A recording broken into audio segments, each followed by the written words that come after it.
When the doubt gets loud, but answer that call. Vision ain't real till you grind at speed, so breathing deep. Then call the damn leads. Call the damn leads. Hey, welcome back to Call the Damn Leads, the show by sales professionals for sales professionals. I'm your host, Drewbie Wilson. With more than 2 decades in sales, I've seen it, been through it, heard about it. Now I'm bringing it to you, my favorite people in the world, the sales community. Because let's be honest, this is the greatest show on earth. It doesn't matter where you come from, what background, what personality type. You can create an amazing life for yourself in sales. Today's guest, no stranger to the journey. I'd like to welcome Mr. Stewart Ervin. Welcome to the show. Thank you, sir. Thank you for having me. I appreciate you being here, man. I want to jump right in. I want to hear your crazy sales story. Yeah, so my crazy sales story really starts of kind of the first time I got the opportunity to really launch my company, Bracket Management. It was about 10 years ago.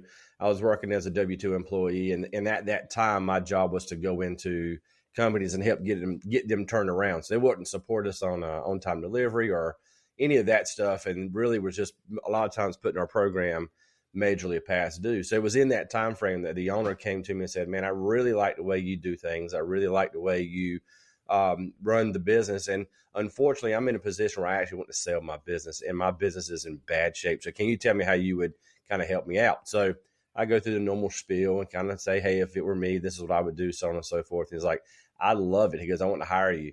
He made me an offer. Everything was great. And then once I accepted it, he said, well, here's the thing. I need you to go sell the current company that you work for on the idea that you need to come work for me. He says, they're my largest customer and I don't want to piss them off. And so you need to go to your boss and say, hey, man, this is what I've got, opportunity I've got given to me. Can you make it happen?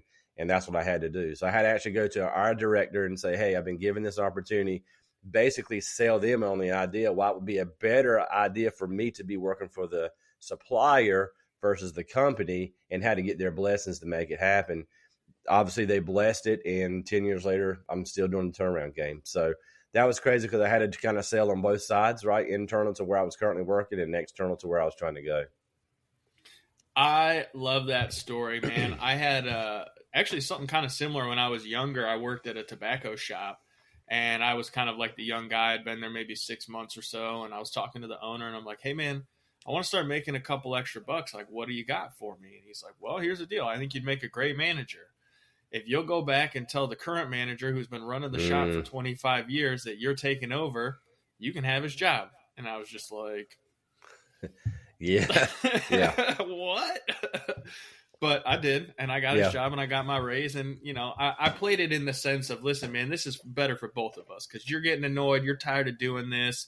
Let me come in, take over. It's going to help me put some extra ducats in my bucket. But I also want to work together on this because clearly you know the game and I don't. So you're going to have to teach me the job that I just fired you from. But here's how we're going to make this work in everybody's best interest. And from what I understand of like what you're doing, that's kind of where when you're stepping in and working with a company to turn them around, there's a few things that you have to look at with kind of a non-biased lens and say, all right, well, here's the priority. Here's what we need to focus on. So like, what are kind of those, top 2 or 3 things that if someone does have a business that's maybe struggling a little bit, that you can maybe have them focus on first and kind of look at and go, hey, here's where I need to put my time, energy, and attention. Yeah. So when we come into a business, the very first thing we do is we kind of do a quick overview of kind of where the 3 years financials, where they're at. Does anything stand out? So if they're in major trouble, traditionally somewhere in the P&L, you'll see it, right? So we're going to look at cost. That's kind of the first thing is are you making money or not? And if you're not making money, why? Or is it because you don't have the sales? Is it because you have the sales, but you can't operationally have the operational throughput? What does all that stuff look like? And 9 times out of 10, just by looking at the P&Ls over a 3-year trajectory, we can figure out quickly where's the area. So it really normally comes in that area. You deal a lot with sales is high. The ops team can't execute it. Sales drops. All of a sudden, the ops team catches up. Sales go back through the roof, drops back down, and it's a constant up and down. So you can always normally see that in trajectory. And so then you drive in and say, okay, what are we going to do to make sure there's an alignment between the sales team and the operations team? But we always do that. Hopefully we're blessed and say, oh, your company's in good shape. We just need to put some processes in place that let you scale.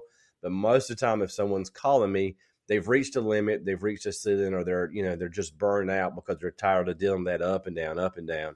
But again, we always see that through the first initial financial review. Yeah, there's a quote out there by a rapper, Yo Gotti, and I think Lil Wayne was on the track, but men lie, women lie, numbers don't lie. 100%. And that's always one of the things when I'm working with any sales professional, any sales team, I'm always like, let's look at the numbers. Mm-hmm. And what I find interesting is that, even in our own businesses, like we get in and we start looking through the numbers, and sometimes we're looking at them over here, and then we got to go back into our own business and be like, shit, I want to go back and alter that a little bit. Yeah. And so it's been a journey to figure out, like, from a sales perspective, if you're working with a company, what do you guys consider like the most important metrics? Like, obviously revenue in is a big one, but what other metrics come into play there that someone who's listening could say, hey, maybe I need to go back and do a better job of tracking that info? Yeah. So sales, gross margin, net, those are your top three, right? Also probably close, coming up there as well as your cash balance. What's your cash flow looking at over time? Those are the four hot ones that we look at. That's the one we track. That's the top four we always look at the end of every month. Again, what's your sales? How's your margins coming? How are they trending? What's your overall net profit? Again, the margins is how well you execute on the material side and labor execution. The net's how well you're controlling your expenses from an overhead standpoint. So, that's what's critical.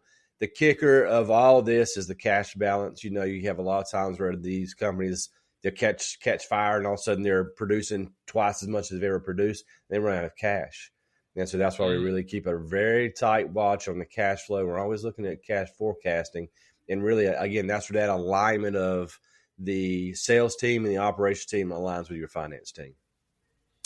Yeah, and I think that's one of the fun, interesting parts about becoming an entrepreneur and starting a business is, like, you don't know any of this stuff when you start. Right. You're like, hey, I'm going to get out of this job and I'm going to go sell more of this thing that I'm really passionate about, or, the product or service that you offer. But there's no recipe book. That's right. For building the perfect business. And if there was one, like, we'd all read it, but there's millions and millions of different books on how to grow a business and how to do better sales and how to do better marketing and how to be a better leader. And so I love the idea that you can kind of learn a little bit from anyone that you're chatting with, which is also why I love doing this show transparently, because I get to benefit from learning from smart folks like yourself, Stewart. So, like, thank you again for being here. And it's what I'd be curious about is, like, in a company, right? There's so many layers to it, but I'm always interested in the difference people have in the opinion of what is branding versus marketing versus sales. Interesting. Yeah. So the branding, how I always look at it, even for my own business, the branding really is the tone. How are you perceived? And right. So we've had a lot of one of the companies I'm working with, we have a mutual friend, and the branding he puts out is not actually who he is as a real person. And so I told him, I said, look, that's just his brand. That's his online persona. The guy's really not that way. But in the world he plays in, that's his brand, right? And so the marketing side is basically all the artifacts and all the things he does to help promote that brand. And that's a lot of times in our discussion, that was what was so off-putting. They're like, I knew this guy 10 years ago, and that is nothing like who he was. I was like, yeah, those are the things he's doing to blow his brand up.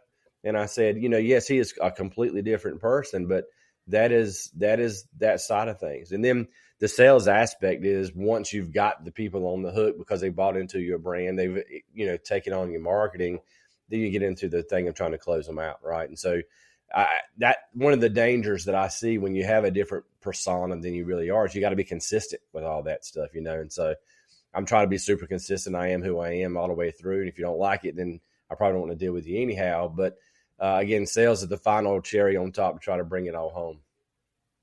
Yeah, and I appreciate that bit you added at the end there about, you don't have to do business with everyone. 100%. And not all business is good business. That's right. And I think that's something where a lot of sales professionals, especially the newer ones, but even the ones that have been around for a while that get themselves into that tight cash spot where they're like, listen, I'll take whatever. Like, I just need to put money in the bank. It's a race to the bottom, unfortunately, and it 100%. never ends well. And so, how do you, for someone that might be going through that process right now, right? Because I know this is kind of your specialty, the turnaround. So like, how do you get them to increase their value and the company value when they're in that scarcity mindset aspect of the business? Yeah, so it's such a very common thing where everyone thinks every dollar is a good dollar, right? And I have a client we all constantly joke about their horse for a dollar, and they're like, the first time I told them that not every dollar is a good dollar, man, they about slapped me out of my chair. They just could not believe that not every dollar was a good dollar. And so I've been able to spend time with them. Obviously, I've got them to understand that, but I've got them to break down their different business segments and saying, look, that's a 35% segment, and that's a 50% segment, and that's 10%. Knowing that, where are you going to put your energy behind, right? You're going to go after the 50%. And so we're going to protect that. We actually may decide to shed that 10% off. Even though that's big revenue dollars, that doesn't mean anything for the bottom line. That's why I go back to sales margin net. And so, we go and look at that and say, is it really worth, if you're $100,000 or $100 million a year business and you make no money, what good is it? So, you always heard the term revenue is for vanity, profits for sanity. And that's really what I try to drive home. And again, we all go back to the numbers. And so it took a while. I mean, it took months and months of explaining that not every dollar is a good dollar. And I did it all through breaking down their segments and letting them understand the margins. And that's what we normally try to do. So if you're going to increase the value, you really have to understand that piece of it. Where am I making money? Where am I not? And again, a lot of that's on the margin side, because your SG&A, which is everything below gross margin, is just your overhead. And so the increased value, if you really understand your costs, you might can find some areas that you can shed some pennies here and there. But if you understand your costing, you may also can increase your price. Every dollar of price that you go up goes to the bottom line. Every dollar of cost that you shed goes to the bottom line. And so those are two key areas when we talk about value creation, is doing that. But in order to have a solid pricing strategy, you really have to know your cost. And when you can know all that, you can really start to drive your costs down and just start to spread that margin gap even more. Yeah, I love that. And I think it's something where, again, we said it at the beginning, but like, men lie, women lie, numbers don't lie. And you have to have a process for tracking your numbers. And one of the things that I'm seeing, right now, kind of a buzzword is playbooks, right? And so it's everyone in a business. Remember, like, I'm a little bit, I'm not a young guy. I'm in my late 30s, or almost 40. I played a lot of video games as a kid. And one of the things I knew about video games is if it ever got to a point where I couldn't figure it out, I could go to the game store and read the game guide and get the secret on how to beat that boss or how to get through that level. And that's what a business playbook essentially is. And so what do you guys think are the key components of the playbook from a business perspective? Because we know about video games, but like, from a business perspective, how do we turn that into the game that we're reading the playbook for? Yeah, it really varies. So at Bracket, we really kind of have 6 playbooks. And the first playbook we really focus on is communication. That's both internal and external, right? So we want to know, why do you exist? What does it look like to win? What's your mission, vision, and values? Like, we want to actually for you to incorporate that into your business, right? Not just, everyone talks about it, but when you really can incorporate that and you really know why you exist, does your external customer know, and does your internal customer know? So everything is built around how are you communicating who you are, both internally and externally. So that's like playbook 1. Playbook 2, we really look at focusing on looking forward. And so we develop an annual plan looking forward. So many businesses just look at their results. And a lot of times, the results may not be finished until the 15th of the month. And so a lot of times it's 90 days. It could be up to 45 days before they really recognize something that had gone on back at the first part of the previous month. And so we had to develop an annual plan to try to get the entrepreneurs to start looking forward in their business and have a goal set, again, where they're driving their business forward. Once you kind of know who you are and you start setting an annual plan, the third playbook is setting a sales funnel, a 2x to 3x sales funnel. Because again, if your goal is $1 million, you need a $2 to $3 million pipeline going at any time, because you're just going to have stuff fall out, right? But again, you've got to always have something churning. So once you have all that stuff in place, our fourth playbook centers around a monthly review. So you set an annual plan, but as you go throughout the year, things change. Forecasts change. Revenues are up. Expenses are up, whatever the case may be. So you got to, on a monthly basis, you got to sit down and say, okay, where are we at as a year to date? where are we at in regards to what does the next 30, 45, 60 days look like? And in that same time frame is when we align our sales and ops team. What do you see coming down the horizon? How busy are we in the shop? And really make sure that we align that. So we try to get out of that up and down, right? So we try to level load that stuff. And so that's really where that monthly review comes in Playbook 4. Playbook 5 centers mostly around employees. Do they have job descriptions? Do they know what their pay ranges are? Do they have KPIs? Do they know are they bonus eligible? If they are, do they know what it looks like and how do they win their bonuses? And that's all everything's so focused around Playbook 5. Once you get Playbooks 1 through 5 going, you have a really solid business. And then you can go into Playbook 6, which is all about value creation, around what we talked about earlier, which is pricing strategies, cost reductions. The third thing we haven't touched on is new business growth, right? So you need to constantly be bringing in new business so you can continue to have product to take price to. Your economies of scales will go up to drive your costs down.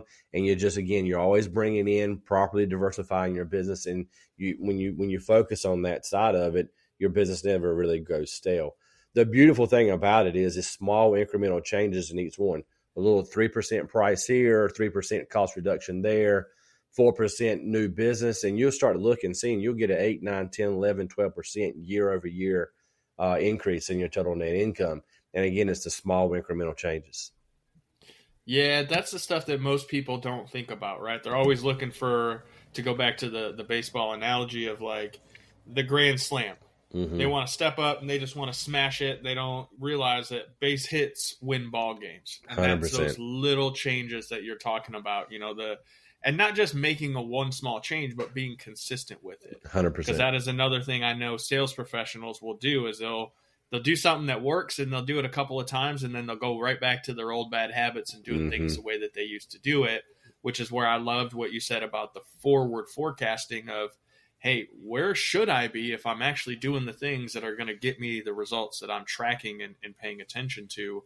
And it happens so often where you're just looking backwards at all of what's happened and not thinking about how are we preparing for what's to come. And so I was taking notes over here selfishly, like, oh, I love that. I love that. Like, I'm building a business. And so, hey, where can I improve this little small percentage here? How can I make my playbooks a little bit better? How can I make sure my team is fully confident that when they open up that playbook, they know what they're expecting and what's expected of them?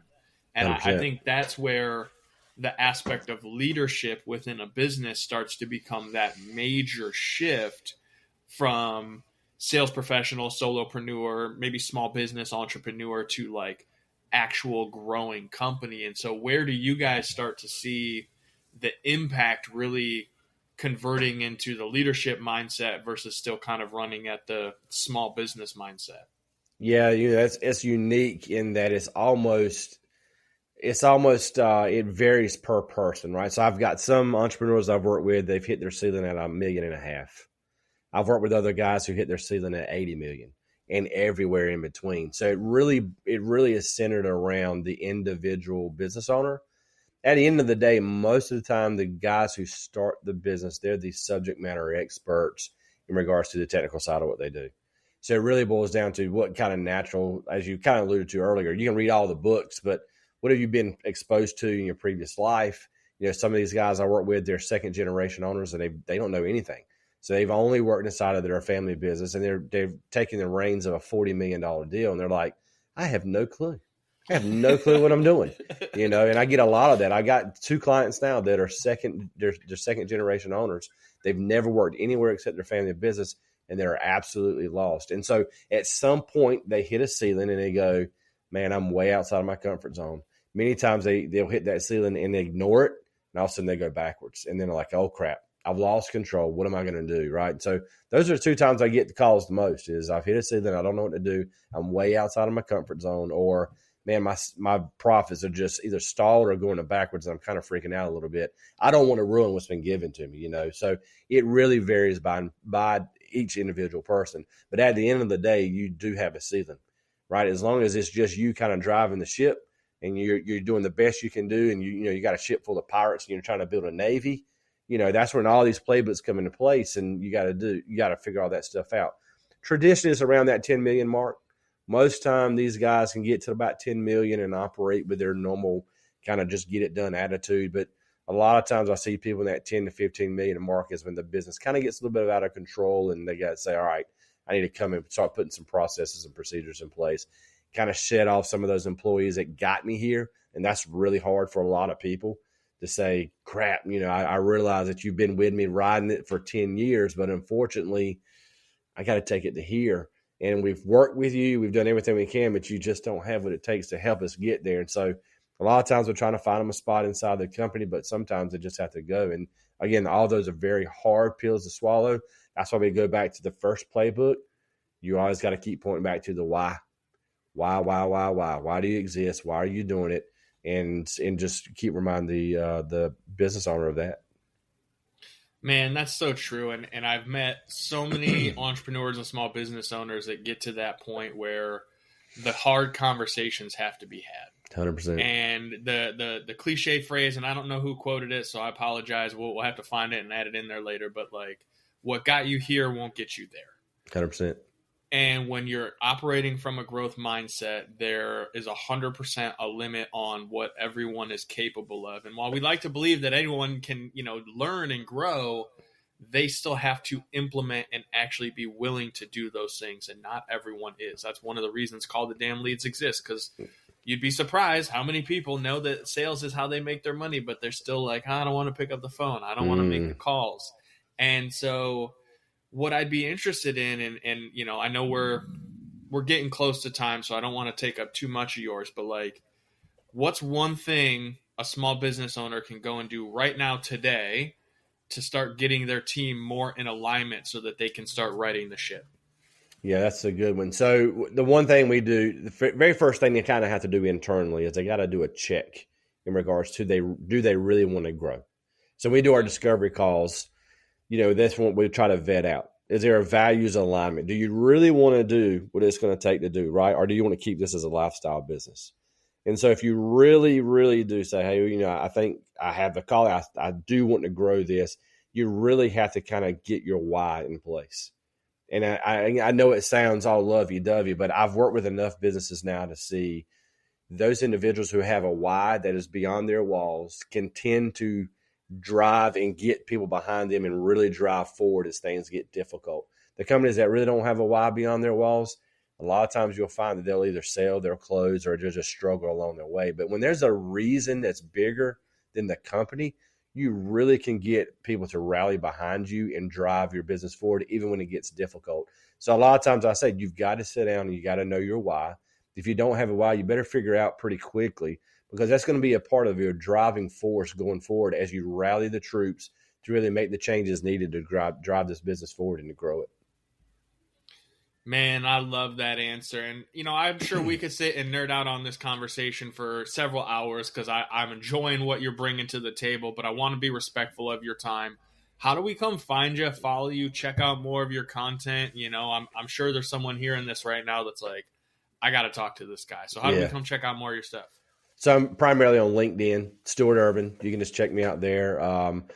I'm active almost all the time. I have a newsletter posted up there. We drop a lot of information to help business owners, with just practical, no fluff stuff, just trying to make it happen. You can also check out my website at bracketmgmt.com. Beautiful. I appreciate that. I'm going to make sure all those links are down there in the show notes. And again, man, I just want to say thank you so much for your time today. This has been great. Yeah, man, I appreciate you having me. Listen, you guys know what to do next. If you enjoyed the show, go share it on social media, put it over on LinkedIn, tag me, tag Stewart, let the world know you invested some time and got some value out of this conversation. Maybe someone that sucks at running their business. They got no systems. They got no processes. Send them this episode. You don't have to tell them any of those things, but just if send them this episode. Tell them it made you think of them. And then do us the favor of sharing it, leaving us a review, listening to all the old episodes. Like, these are the kind of conversations we love to have and we're having on a consistent basis. However, if you have a story and you think it deserves to be on this show and you can help the world just like my man Stewart did today, head over to callthedamnleads.com/podcast. Send us your details.